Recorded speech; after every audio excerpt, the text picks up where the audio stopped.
You are watching RevFit TV, and I am chilling like a villain. You probably can't see it right now, but I've got my feet up. So on today's episode of RevFit TV, I've got 3 readers' questions to tackle. First one comes in from Deck, and he said, where the hell do you start with complete beginners? So he's been lifting for a couple of years, so he considers himself a novice, smart man, but his girlfriend's expressed an interest in going to the gym. So awesome, that's really good news. But where do you start her off? So he's concerned about either her not being interested or wrecking her completely the first couple of times. Rule number 1 with beginners is break them in without breaking them. So what I mean by that is get them doing some work, but don't absolutely write them off. So whatever you think she can do, cut it in half by about 50%, and even then maybe take some off. And the easiest way to get a beginner going is have them cover off all the main basic movement patterns, and do that whatever way you need to. So something like a goblet squat for 4 sets of 10 reps, it's pretty hard to mess up. So hold on to it tight to your chest, squat down 10 times, complete.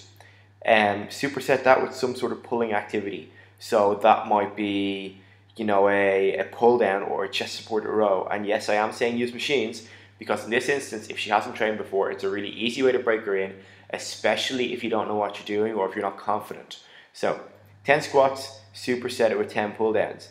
10 something else's like bench presses, push-ups, overhead dumbbell press. Let's keep it really simple and say 10 push-up variations, either off her knees or with her chest supported or something like that. But 10 push-ups, superset it then with 10 lower body hip dominant movements or hip or glute dominant movements. So that could just be something as simple as a leg curl.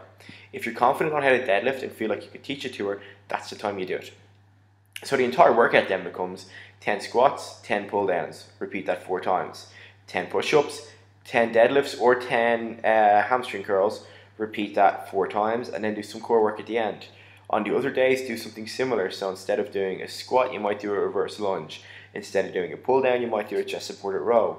Instead of doing a push-up, you might do a dumbbell bench press or seated dumbbell overhead press. And then instead of the leg curls, it could be something like a stiff leg deadlift or a leg curl machine variation.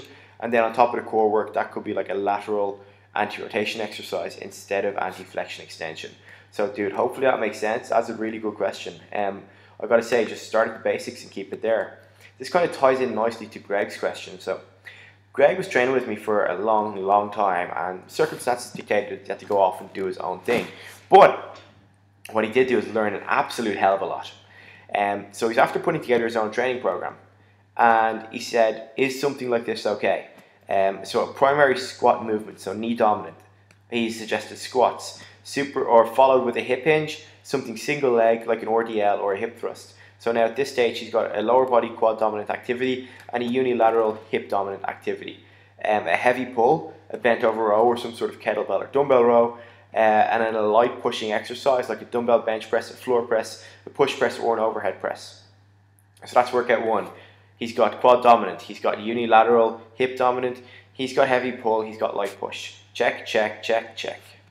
Workout B, primary hip hinge exercise, so a conventional deadlift for example. Superset it with a secondary squatting movement like a lunge or a split squat. So what he's got here is a heavy hip dominant movement with a unilateral quad dominant movement, the complete opposite of the first day. And then a heavy push like a bench press and a lighter pull like pull-ups or some sort of rowing activity. So in this, Greg has managed to cover off all of the body's main dominant movement patterns. The dude's not a trainer, and he writes a better training program than most trainers do. That is really good quality shit, Greg. Well done. Finally then, Craig. So Craig had an unfortunate accident where himself and a car got into an argument, and even though the car won, I'd like to think it came off on the bad side of things. So he's nursing a bit of a hip injury, which is probably the first time in a while he's had anything wrong with him. So what he needs to know is how to differentiate between hurt and sore. So like he literally said, I'm always hungry for the next workout, even though I complain during them. But since I've hurt my hip, I have to hold back to heal, even if the workout hunger is still there. So yeah, look, here's the easiest way to think about this, right? Know when to push, know when to back off. If you feel like you're hurt, if it's the stabby pain or a sharp pain, for sure don't do anything else.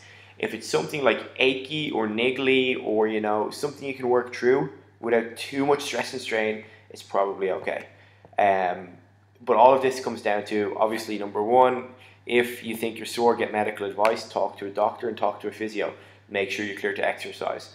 Number two, follow their advice. Number three, don't come back to training if you're injured, or at least tell your trainer if that is what is happening.